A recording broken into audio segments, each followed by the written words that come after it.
यहाँ मंदिर बनी तो बनी नहीं, यहाँ मस्जिद बनी तो बनी। बताई बतावा आज फरियाई आज कुछ हो के रही जब बनी तब मंदिर बनी। जय श्री राम। जब बनी तब मस्जिद बनी। जय बाबा गुरु गोरखनाथ। ये क्या हो रहा है बेटा? अरे बाबा बड़ा संजोग से आ गया ते समझावा लेने के तक। और बेटा तुम लोग बताओ क्या चाहते हो बेटा? यहाँ मस्जिद बनी तो बनी बाबा। ओहो हो, मेरी एक बात मानोगे बेटा? हाँ बाबा। तुम भी मानोगे बेटा? बिल्कुल मानो बाबा। सुनो मेरी बात सुनो बेटा। चले लाया अपन देशवा बाबा के संविधान से, चले लाया अपन देशवा बाबा के संविधान से चले लाया अपन देशवा। बाबा के संविधान से चले लाया अपन देशवा।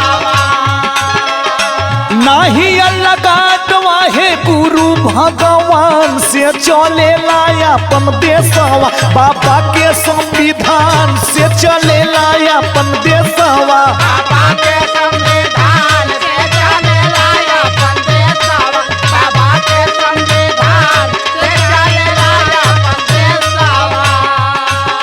और मेरी बात सुनो बेटा। बताओ बाबा बात तो आप सही कहते हो। नाही हाजी काजी मियाँ मौलवी पुजारी से, मौला के पुजारी से हो, मौला के पुजारी से, मौला के पुजारी से हो, मौला के पुजारी से। नाही ठाकुर लाला ओहिर भूमि हर तिवारी से, भूमि हर देवारी से हो, भूमि हर देवारी से, भूमि हर देवारी से हो, भूमि हर देवारी से। नाही बाइबिल ना रामायण पुराण से, चले लाया अपन देशवा बाबा के संविधान से, चले लाया अपन देशवा। बाबा के संविधान से चले लाया अपन देशवा। बाबा के संविधान से चले लाया अपन देशवा। मेरी बात समझ में आ रही है बेटा? हाँ बाबा समझ में आवत है। और आप लोगों को भी समझ में आ रही है बेटा? हाँ बाबा सही है कहते हो। हिंदू ईसाई सिख और मुसलमान हो, और मुसलमान हो, और मुसलमान हो, और मुसलमान हो, और मुसलमान हो।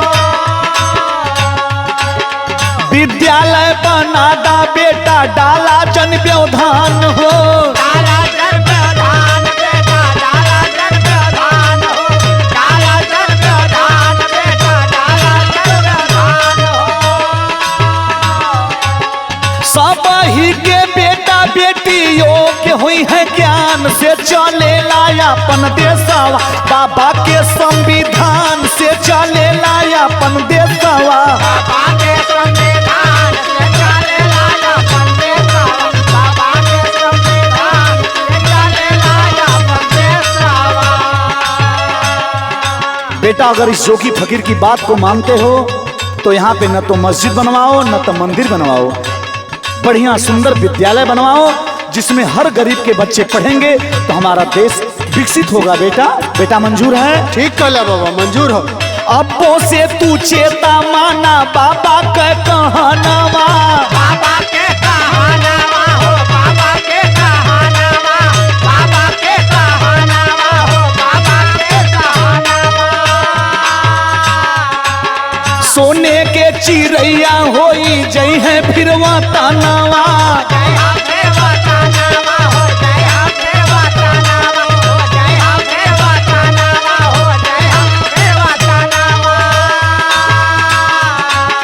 सिया राम संतोष सुना बतिया तनी ध्यान से, चले लाया अपन देशवा बाबा के संविधान से, चले लाया अपन देशवा। बाबा के संविधान से चले लाया अपन देशवा। बाबा के संविधान से चले लाया अपन देशवा। बाबा के संविधान से चले लाया अपन देशवा। बाबा के संविधान से चले लाया अपन देशवा। मेरी बात समझ में आई बेटा? हाँ बाबा। अब मंदिर मस्जिद न बनी, बनी तो खाली विद्यालय बनी। जय बाबा गुरु गोरखनाथ। आप लोग इस बात को समझ लिए बेटा, बहुत बड़ा उपकार का काम हो गया। जय बाबा गुरु गोरखनाथ, सबका कल्याण करें बाबा।